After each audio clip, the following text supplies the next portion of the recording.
दोस्तों, यूं तो मनुष्य के शील, स्वभाव, वाणी और व्यवहार के द्वारा ही उसके चरित्र के विषय में ज्ञान हो जाता है।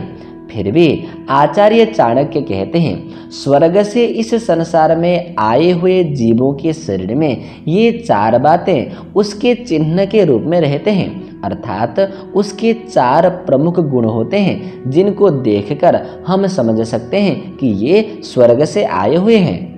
उनमें से पहला चिन्ह है दान प्रसंग, अर्थात परोपकार की भावना।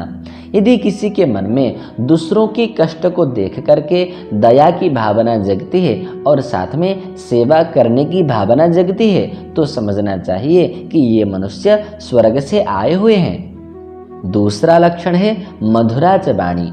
आचार्य चाणक्य कहते हैं, जो लोग स्वर्ग से आए हुए होते हैं उनकी वाणी और व्यवहार अत्यंत मधुर होती है, जिसके कारण सबको आनंद मिलता है, किसी को भी कष्ट नहीं होता। तीसरा लक्षण है देवार्चनम। जो लोग स्वर्ग से आए हुए होते हैं उनकी स्वाभाविक प्रवृत्ति भगवान की भक्ति में लगी रहती है।